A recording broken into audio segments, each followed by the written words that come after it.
მოგესალმებით მეგობრებო, ვიწყებ მორიგი ვიდეოს ჩაწერას, ამჯერად გავარჩევთ ჩვენი ერთ-ერთი გამომწერის დარიგებებს, რომელიც გამოგვიგზავნა და მოდი დავიწყოთ პირდაპირ გადავიდეთ საქმეზე. აჭარაბეთი გვაქვს NL50 და ეს არის მოთამაშე, რომლის დარიგებებიც და ვიდეოც გვაქვს გარჩეული არხზე. გავუწევდი რეკომენდაციას. ყოველთვის საინტერესო დარიგებებია ხოლმე და იმედია დღესაც საინტერესო ვიდეო გამოვა. კაი, დავიწყოთ ახლა. ტუზდამა ტრიბეთი პირველი პოზიციის წინააღმდეგ, კი ბატონო, შესაძლებელია, კი არა და აუცილებელიც არის. ფლოპი. ნუ ესეთი ფლოპია, რომელზეც როგორც წესი სამი ბარელი იგეგმება ხოლმე რა, ბლეფზე იქნება თუ ველიუზე. ტრიბეთ ბანკში სრულიად ჩვენი ფლოპია, აქ გვაქვს ანუ ნაცებში ძალიან დიდი უპრეტესობა.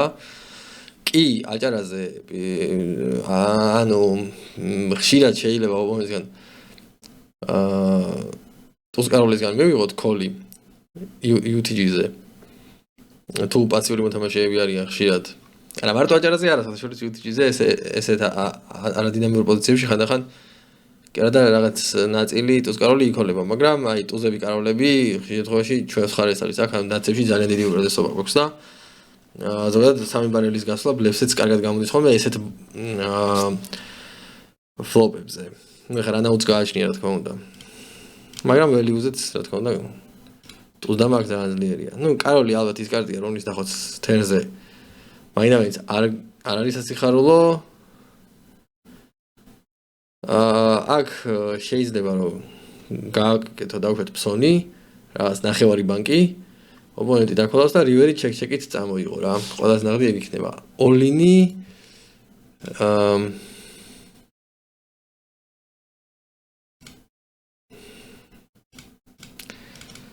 ნუ შეცდომა არის მეთქი ვერ ვიტყოდი ოლინი.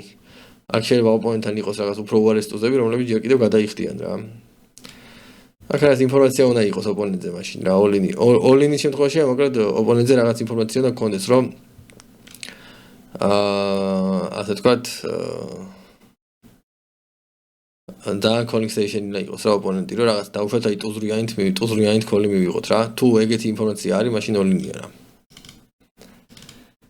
ჩოლებს ანატო სიტუაციაში ეგ ოპონენტი მე მგონი რაღაც ის ნახევრად რეგულარია როგორც მახსოვს ზოთ არ მახსოვს ხუთიანები არ არის აუცილებელი open raise-ი, პირველ რიგში მაგას ვიტყოდი, შეიძლება, მაგრამ აუცილებელი ნამდვილად არ არის. მით უმეტეს, როცა არასრული სტეკებით არის მაგი და დაკომპლექტებული ძირითადად, ხუთიანები MP-ზე არ არის აუცილებელი open raise-ი. ეს ექვსიანები არის მოსაზღვრე და შვიდიანებიდან ზემოთ იქნება წყვილების დარეიზება გამართლებული რა. ზოგადად როცა მაგიდაზე ბევრი შორტ სტეკები არიან, როცა ბევრი ფიშები არიან და ასე შემდეგ, ჩვენი რეინჯი უფრო ასე ვთქვათ ვიწოვდება რა. ამაზე ბევრი ჯობებთან ლაპარაკები. ფლოპზე რა ვქენით, ოდიში. რეიზი ნამდვილად და ოლინი. ოვერბეთი, თერნი. თორე ვერ გავიგე ესეთი. ხო, ოლინი. აქ არ ამგონია ოლინი საჭირო იყოს.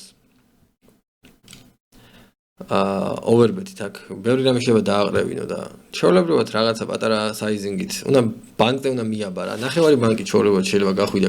ბევრი მონოდინე ხელები არ იკითხება. კი არა და არაფერი მონოდინე ხელები არ იკითხება. ფლეშ დრო რო იდოს კიდე შეიძლება და ოლინი, მაგრამ ფლეშ დრო როცა არ დევს ეს სიტუაციაში, ხო? ანუ ჯობია რომ რაღაც ნახევარი პოტი გახვიდე. და რივერზე ოპონენტი აღმოაჩენს რომ თავისი ტუს7-იანით სიტყვაზე მიბმულია პოტზე რა. ანუ უკვე ეს პიარი არის ერთზე დაბალი. ნუ ციგვის ნახევარი და უკვე შეიძლება ტუს7-იანითაც გადაიხადოს რა. რივერი თან პოზიციაში ხარ. პოზიციად კიდე შეიძლება და არა, ნუ ყველა ვარიანტში პატარა საიზინგი ჯობდა რა. კი ხა ამჯერად კი არა და კაროლალეთი ქონა და ყველა ვარიანტში არსაწამსვლელი არ იყო, მაგრამ აქ დაახიათ ექნებოდა რაღაცა 10-იან 7-იანი და ან 8-იან 7-იანი და ჩოლობად დაყრიდა იმ ოლინზე. რასაც ნახევარ პოტზე შეიძლება არ დაეყარა. კარგი, შემდეგი დარიგება. დამაცხრიანი აქ არ არის აუცილებელი call-ი. კი, როგორი თემა, იცი? კი, ბევრი ეს არის. იმპლაიდებია, ბევრი პოტოცებია, მაგრამ აი small blind-ი, აი ძალიან ცუდი პოზიციაა, ანუ არავითარ პოზიცია არ აქვს. და ხელიც ახლა დამაცხრიანია რა. არ არის აუცილებელი call-ი ნამდვილად. შევა გადაყრა.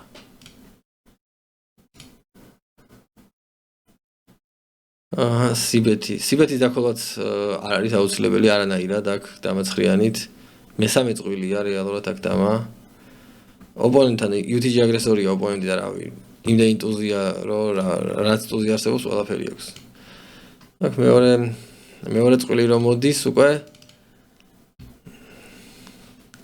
რეიზი მე მგონი მაინც არ არის გამართლებული, იმიტომ რომ ნაცებში ძალიან დიდი უპირატესობა აქვს ოპონენტს აქ.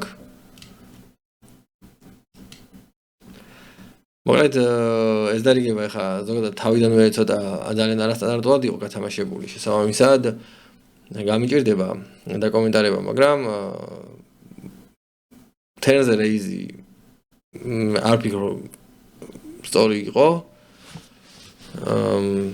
თერზე შეიძლება დაქოლა და რივერზე გადაწყვეტილების მიღება, რა თუ გააგრძელებდა ოპონენტი აგრესიას, უკვე საიზინგიდან და ყველაფერიდან გამომდინარე, ოპონენტზე რაღაც ინფორმაციიდან გამომდინარე, რივერსაც ალბათ დავქოლავდით რა ამ ორი წვლილით რა. მაგრამ ზოგადად ამ სიტუაციაში არ უნდა მოხვედრილიყავით რა.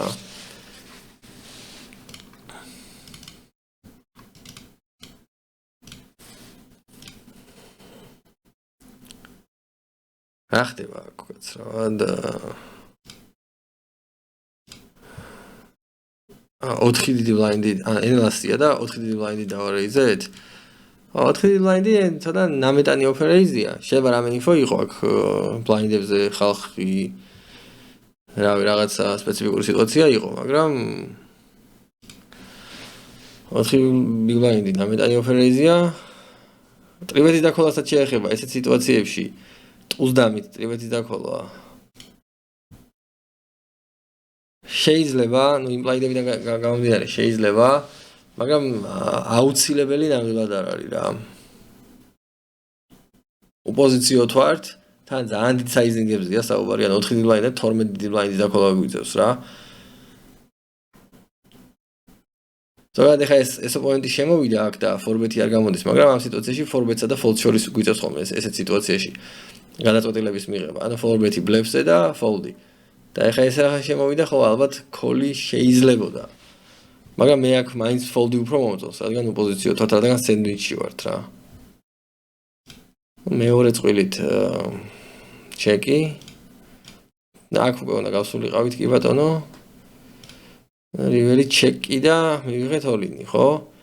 აი როგორი თემა იცი აქ საერთოდ არსებობს ეგეთი გამოთქმა, რომ როცა ამდენი ფლეშ დროები და სტრიტ დროები აცდება, ნუ სტრიტ დრო არ აცდა კვალიტატიანი დაიხურა, მაგრამ ნუ იდეაში რა რაღაცა ფლეშ დროები რო აცდება, ძალიან ბევრი. როგორც წესი ის აცდენილი ფლეშ დროები ოპონენტთან არ არისო რა, ნუ ეგეთი გამოთქმა არსებობს, ანუ რა თქმა უნდა არის ხოლმე შეიძლება, მithmetes ფიშერთან არის ხოლმე ხშირად.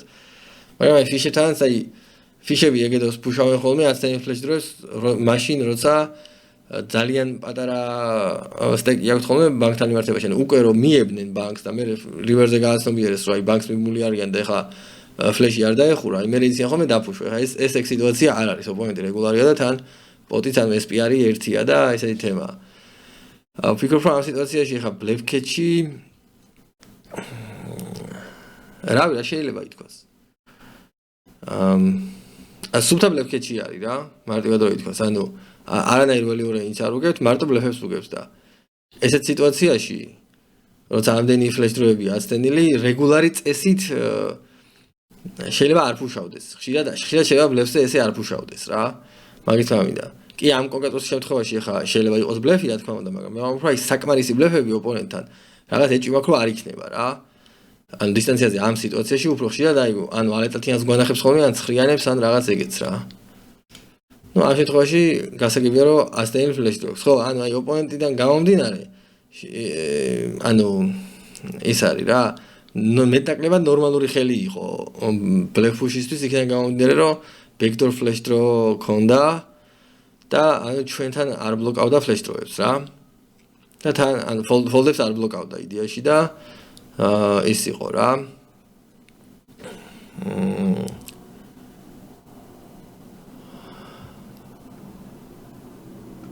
ხო, მაგრამ უბრალოდ აქ იმხელა ქოლის мотиваცია გვაქვს ჩვენ ესეთ სიტუაციებში, ზოგადად აი ფილდიდან გამომდინარე რომ ვიჯეროთ რა, როცა ორი ფლეშ დრო ასტენილი, თვითონ სიტუაციურად ბლეფისთვის ძალიან ცუდი სიტუაციაა და მაგიტომაც რეგულარებისგან მაგ სიტუაციაში ხშირად ბლეფებს არ ველოდები ხოლმე რა.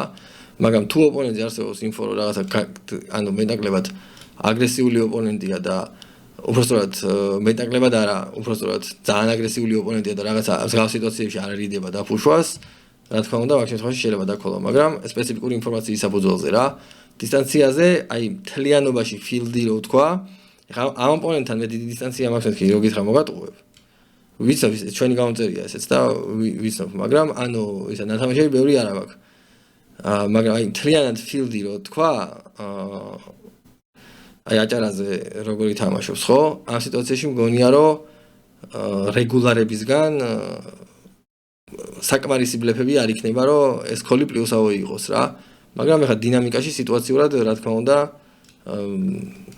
გადაწყვეტილებები ეგრე მიიღება ზოგადად პოკერში და დარწმუნებული ვარ მანდ იყო რაღაცა ალბათ რაღაცა დინამიური სიტუაცია.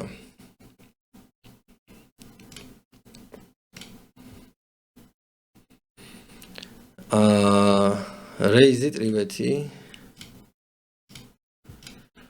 ეს ტრიბეთის ქოლი, ამ ტრიბეთის ქოლზე იგივე ვიტყვი, რაც წეღან თქვი, კი ფორმაქსია, ხოთი ფორმაქსებზე უფრო ესეთი დინამიკა, უფრო დინამიური სიტუაციებია, ხო მე ხა ლიდერზე ვთამაშობ, ხა და სულ აი ესეთ ფორმაქსებში ვთამაშობ, სულ დინამიკა არის ესეთი, რომ აი მიდის აი რაღაც ძალიან ლოზურ რეინჯებში თამაში რა. იმიტომ რომ ფორმაქსია, ელემენტარულად სულ 4 პოზიციაა და ის 4-ვე დინამიური პოზიციაა, ხო, კატოფი, ბატონი და ბლაინდები. ხო და ხო და იმის გამომდინარე რომ ფორმაქსის გათვალისწინებით კი ალბათ შეიძლება ქოლი და საიზინგის ან ტრიბეთის საიზინგის არა ტრიბეთის საიზინგი აი დიდია 9 ბლაინდია ხო ეხლა მივაქცია ყურადღება. მოკლედ იმის გამომდინარე რომ ეხლა ტუზ რუიანი თუ პოზიციო ტრიბეთის დაქოლვა მაინც აუცილებელი რამე არ არის. თუნდაც კატოფის ოპენ რეისში ბევრად უფრო ხელსაყრელი ჰენდები არის ტრიბეთის დასაქოლად ჩემი აზრით. მაგალითად უფრო ძლიერი ერთი ფერის ბროდვეი, რამე კაროლდამა, კაროლვალეთი, ტუზვალეთი რაღაც ეგეთები და წვილები. რუიანები, ცხრიანები, ათიანები რაღაც ეგეთები რა. ჩვენებად, ანუ უფრო კარგად იქოლება ეგეთი რაღაცეები, ტრიბეთები. ესეთი ჰენდები, ტუზ რუიანი, შეიძლება პირდაპირ გადაყარო, არ არის პრობლემა. აი ტუზ ხუთიანი, ტუზ ოთხიანი შეიძლება ბლეფ ფორბეტში გავუშვა და უშვათ. ცოტა მაღალი ტუზათიანი, ტუზვალეთი რაღაცა ტუზდამა შეიძლება დაქოლო და ტუზ კაროლი უკვე value ფორბეტია რა. რაღაც ეგეთები. აი ეს რაღაც ტუზ 9, ტუზ 8, ტუზ 7, ტუზ 6 არის რაღაც ისეთი და ტუზ 2-იც და რაღაც ისეთი ის არის ჯგუფია ჰენდების, რომლებიც ტრიბეთზე უპოზიციოდ მაინც კარგად არ იქოლება რა. მაგრამ ეხლა 3x ტრიბეთი კიდე შეიძლება დაიქოლოს, აი ცოტა მეტი თუ არის, ცოტა გაზრდილი საიზინგი თუ გატრიბეთებენ, ესეთი ჰენდები ყველა ვარიანტში დასაყრელია. ზოგადად ტრიბეთებზე დაყრა ისეთი ის არ არის, ისეთი პრობლემური რამე არ არის რა. მეც არ მიყვარს ეხლა დავარეიზე და ვიღაცამ დამატრიბეთა, ხო, მithoses პოზიციიდან, ხო, რაღაც არ არის სასიამოვნო სიტუაცია, მაგრამ ისეთი პონტია, რომ ფორბეთებით უფრო ადვილია ებრძოლო ეგეთ იმას რა. ასე ვთქვათ, ფორბეთის რეინჯის გაზრდით და ფოლდის, დიდი ფოლდის რეინჯით უფრო ადვილია ებრძოლო, ვიდრე ქოლებით, ანუ რა. ქოლით უბრალოდ ხვდები სიტუაციაში, სადაც შენ არ აქვს ინიციატივა, არ აქვს პოზიცია და ხელით არ აქვს ძლიერი. შესაბამისად, ანუ 4-დან 3 უპირატესობა არ აქვს.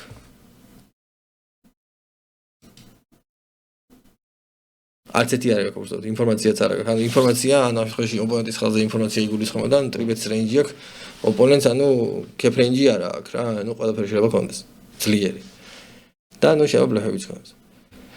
კაი, მოდი. ეხლა გავაგრძელოთ დარიგების ყურება და კომენტარება. დავქოლეთ სიბეთი. ნუ, კი ბატონო, ჩეკოლია, ამ ფლოპზე ჩეკოლი ყველა ვარიანტში მისაღებია.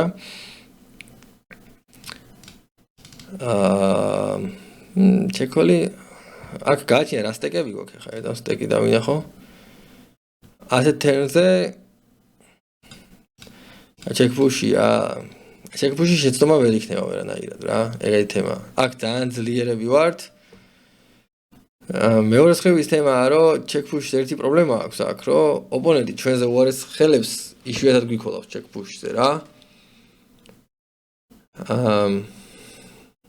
რაღაცა დამაკაროლ რაღაცა flash დროები შეიძლება ქონდეს ოპონენტს. რაც დამაკაროლ ვალეტი რაღაც ეგეთები და მაინც შეიძლება რა ერთ check-push-ი. მაგრამ ნუ ძალიან ხშირად აქ მოგვიწევს რომ ნახოთ ხოლმე ოპონენტთან რაღაცა ტუზიქსი რა, ტუზ დამატუზ კაროლი რაღაც ეგეთი. რაც იდეაში არ იქნება სასიამოვნო, მაგრამ ნუ ამ სიტუაციიდან ალბათ უკვე ვეღარსად ვეღარ წავალთ რა. აქ check-call-ის თამაში და river-ზე ისევ დაჩეკვას აზრი არ აქვს. Flash card-ზე გადონქვა არ გამოვა. check-push-ი ნორმალურია რა. კი ბატონო, ეხა 10-იანცხრიანი ოპონენტთან ძალიან იშვიათად იქნებოდა, ძირითადად იქნებოდა ხოლმე ან რაღაცა მომლოდინე ხელები, ან ace high ხელები, ან მეორე ბარელიც გააკეთა რა. შეიძლება რაღაცა flash დროით გაეკეთებინა თვითონ, შეიძლება დავუშვათ ტუზ კაროლითან რაღაც ეგეთით. 10-იანცხრიანი იშვიათად იქნებოდა ხოლმე რა. ზოგადად 9-იანი ქსები ძალიან იშვიათად იქნებოდა ხოლმე რა.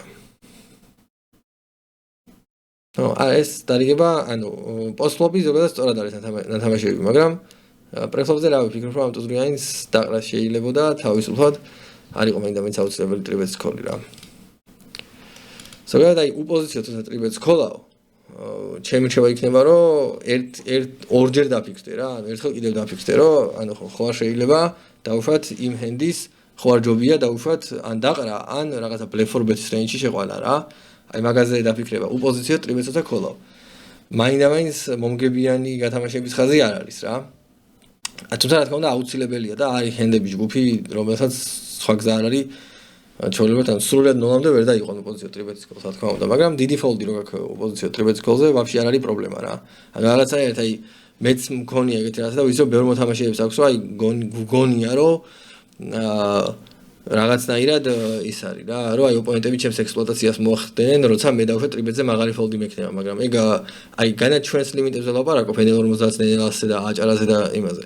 ანუ რავი, აი NL400-ის და NL600-ის რეგულარებზე ვამბობ, ანუ ჩვეულებრივად მაგათგან ვიცი ეგ რა, ანუ მე თან არ მომიფიქრებია, რომ ვაფშე არ არის პრობლემა, რომ დიდი ფოლდი ქონდეს ოპოზიციო ტრიბეტებზე რა.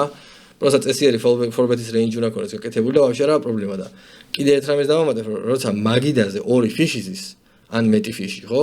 სიტყვაზე ანუ რეკრეაციული მოთამაშეები. მაგ დროს ვინც პირიქით ანუ გადის რეინჯებიდან დავუშვათ და შენს ექსპლუატაციას ცდილობს პირობითად იმ გადმოსახედიდან რომ მაღალი ფოლდი შევაქონეს ტრიბეტებზე ის თამაშობს თვითონ მინუსში, იმიტომ რომ ფიშები ქოლავენ მაგას და ეს კიდე სუსტი რეინჯებით ხდება მულტიპოტებში რა. ეგეთი თემაა. და სუსტი რეინჯებით რომ მულტიპოტებს თამაშობ, მაგაზე მინუსავოი არაფერი არაა ზოგადად.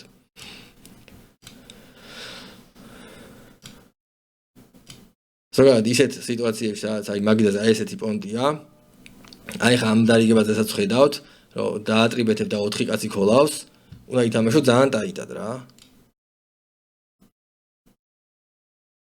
რეიზი, ტრიბეთი და უკიდან cold call-ი, მეორე call-ი, მესამე call-ი. აი ხო ხდები სად ვართ, აი ხალხი გავიწევ ხოლმე სად თამაშობთ და ვის ეთამაშებით და რაღაცა. ტუზ ხუთიანი, ანუ MP cut-off-ზე ტრიბეთი ვაფშე არ არის რა. ანუ ამ გარემოში, ანუ კი მე მესმის რომ აი რაღაც YouTube-ზე რაღაც ვიდეოს ჩავიჯდები და რაღაცა, ანუ აი ძალიან სტანდარტული ქმედება შეიძლება მოგეჩვენოს, ხე მე მეცინება მე თვითონ. ეხა რო ვლაპარაკობ რა და მაგრამ აი უბრალოდ უნდა გვახსოვდეს რომ მოთამაშეები ყველა ეხა შენს გარდა მე მგონი ამ მაგიდაზე ერთი ოპონენტის გარდა 3 რეკრეაციული მოთამაშეც ხო რავი ნუ ყოველ შემთხვევაში როგორც არის რა ეხა ზუსტად არ ვიცი მაგრამ როგორც არის მithundes ერთი short stack-ი და ანუ უბრალოდ ესე დროს უნდა ითამაშო ძალიან ძლიერი რეინჯებით რა ძალიან აი აშკარა value რეინჯებით უნდა ითამაშო ეგეთი თემაა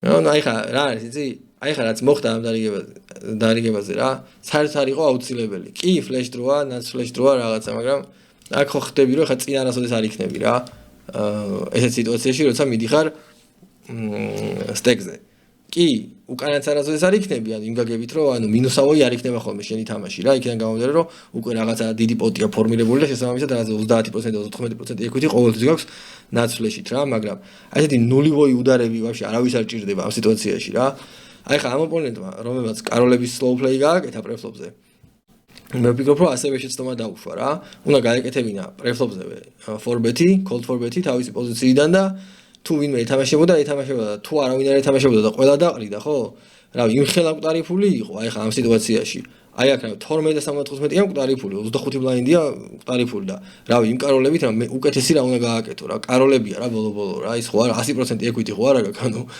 რავი ჩვეულებრივად რაღაც ტუს 5-იანთან გაქვს რაღაც 70% equity და 25 ბლაინდს უპროსა გაჭუქებენ მაგ დროს ანუ აი ესე დროს კაროლების slow play ძალიან არასწორია პრინციპში ეხა ხვდები რომ ამ ოპონენტმა იფიქრა რომ უკიდან push-ს მივიღებო იმისგანო რა short stack-ისგანო და მე გადავფუშავო რა მაგრამ ზოგადად ეგ აჭარაზე შეიძლება მე გადაფუშო თორე საერთოდ პოკერში არ შეიძლება მე გადაფუშო ანუ ოპონენტი თუ გააკეთებს ფსონს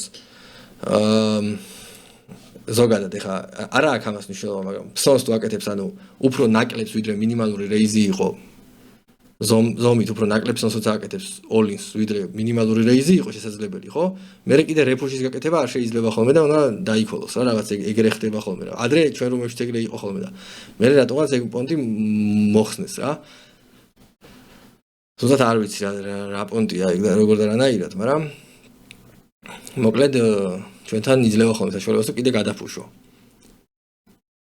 თუ ეგ მოდი ზუსტად არ ვიცი აი მაგას ნუ მიაქცეთ ყველა ზუსტად არ ვიცი შეიძლება ეგ ომაჰადან მახსოვს შეიძლება просто ეგზესი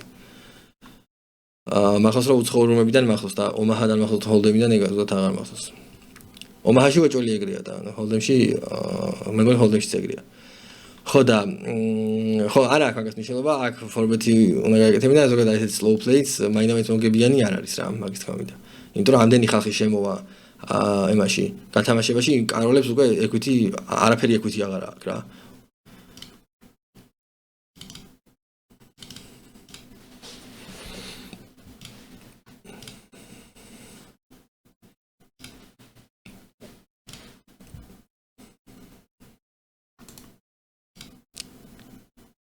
ოთხიბები იზოლირება შეიძლება ხო ახლა იზოლირებისთვის იზოლირება სხვა სიტუაციაა რა ხუთიანებით ჰენდი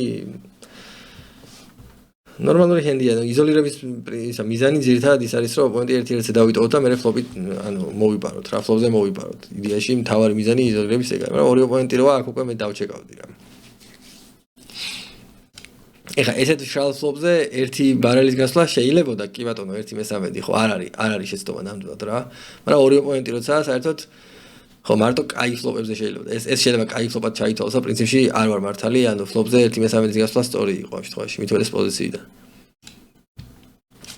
ეხა უკვე რა თქმა უნდა full house-ით ნუ ორი აზრი არ არსებობს ეს all-in river-ზე უნდა დაიქოლოს იმიტომ რომ ეხლა შესაძლოა წინა ვიდეოშიც ვილაპარაკე ამ თემაზე ეხაც გავიმეორებ რომ როცა ესეთ all-ins ვიღებთ river-ზე raise ვიღებთ როგორც წესი ხა ჩვენ მიკროლიმიტებზე და ისედაც მარტო მიკროლიმიტებზე არა ზოგადად ვიცით რომ river-ის raise-ები ძალიან დიდი წილი value-ა რა და საკმარისი ბლეფები ძალიან იშვიათად არის იქ რომ დავუშვათ რაღაცა ბლეფკეტში ვითამაშოთ ხოლმე მაგრამ აი შეკითხვა რომელიც უნდა დავსვათ არის ის რომ აი მარტო ბლეფს უგებ თუ value range-აც უგებ რა და თუ პასუხი არის რომ აი value range-აც უგებ რაღაცას მე კიდე overplay არის და overplay ნუ მანდ რაღაც ინფორმაცია უნდა გქონდეს ოპონენტზე რომ overplay-ს აკეთებს თუ overplay-ს აკეთებს ოპონენტი გასაგებია მეტი мотиваცია გვაქვს კოლისთვის და თუ ვიცით რომ value range-აც უგებთ river-ზე მაშინ როგორც წესი ვქოლავთ ხოლმე რა და ეხა ამ სიტუაციაში ოპონენტიდან მივიღეთ push-ი სადაც ანუ ნებისმიერი Ruyan-X-ი არის შეიძლება ჩაითვალოს value range-ად და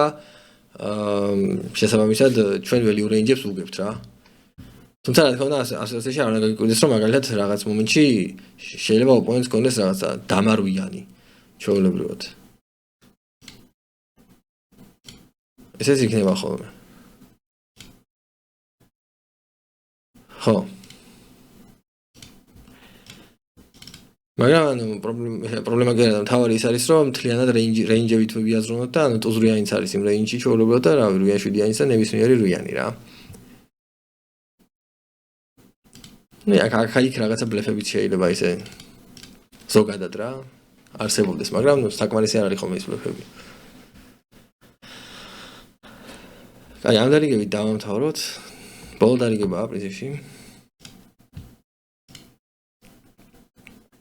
ლიმპი იზოლირება ჩვენი მხრიდან ტრიბეთი კი ბატონო რეიზოლეიტი ქვია ამას ტრიბეთი კი არა ფლოპი მოდის სადაც მაინდამინც კარგი ფოლდექვითია ამ ფლოპზე არ არის კაი ფლოპი გასაგებია 2 ოვერკარტა და გაჩვეთი გვაქვს და შეიძლება აგრესიის გაგრძელება დაჩეკვა შეიძლება რა ისეთი თემა აუცილებელი სიბეთი არ არის რა აუცილებელი არ არის რა პოტის გაბერვა ესეთ სიტუაციაში სადაც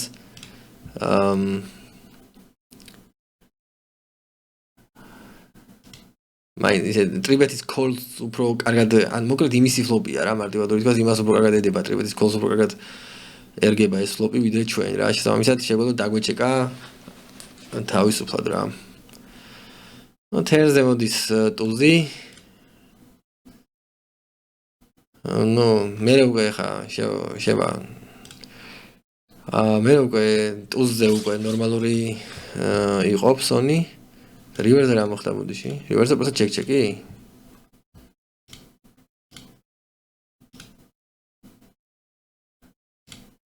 რა მოხდა აქ ვერ დავინახე ბუდიში აქ ოლინი თერზე უკვე ოლინი გასაგებია ხო გასაგებია ხო თერნი უკვე ნორმალურია ფლოპის დაჩეკვა შეიძლებოდა ერთი სიტყვით რა მაგის თქვა მინდა რა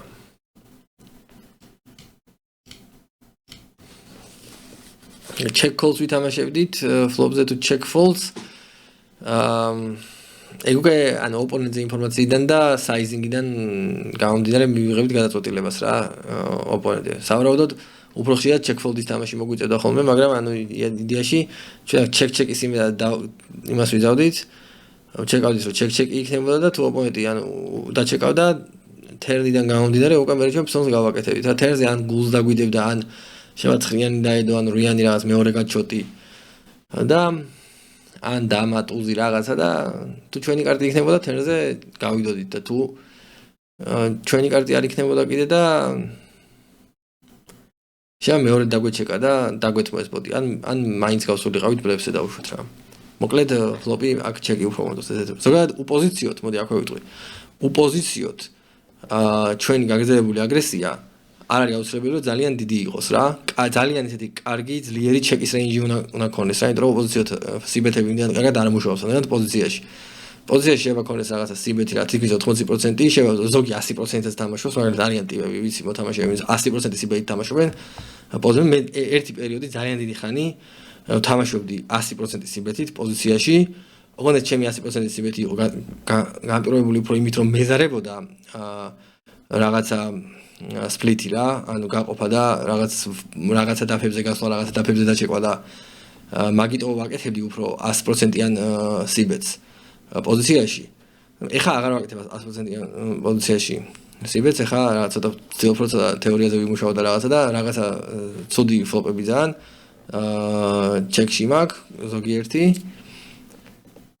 და ხო, ცოტა დავაბალანსო რა. და ოპოზიციათა შეეხება ოპოზიციათ რა ვიცი 30-35% სიბეთი ძალიან საკმარისად ნორმალურია. შესაბამისად ესეთი ცოტა უხერხული დაფები შეიძლება ჩვენ დაჩეკო როგორც ძლიერი ხელები ასევე რაღაცა ესეთი აცდენილი ხელებიც მაგრამ ახლა გააჩნია როცა რეკრეაციულ მოთამაშეებს ეთამაშები ფიშებს ეთამაშები მაგდროს ახლა რაღაცა დაბალანსებას დემაზე საერთოდ არ არის საუბარი რა თქმა უნდა რა მაგიდან შენი კარტიდან გამომდინარე ანუ უბრალოდ თუ გაქვს ველიუ მაგაზე უნდა დაფიქრდე ხოლმე რა და თუ გაქვს ფოლდექვითი აი მორ რაღაცაზე უნდა დაფიქრდე და ამ სიტუაციაში არც ველიუ არ გაქვს და არც ფოლდექვითი არ გაქვს რა ეგეთი თემა და პროსტა ჩეკი არის გამოსავალი რა კარგი დავამთავროთ აქ ეს ვიდეო საინტერესო ვიდეო გამოვიდა ჩემი აზრით აქ დაგემშვიდობებით, აბა თქვენიც წარმატებებს გისურვებთ.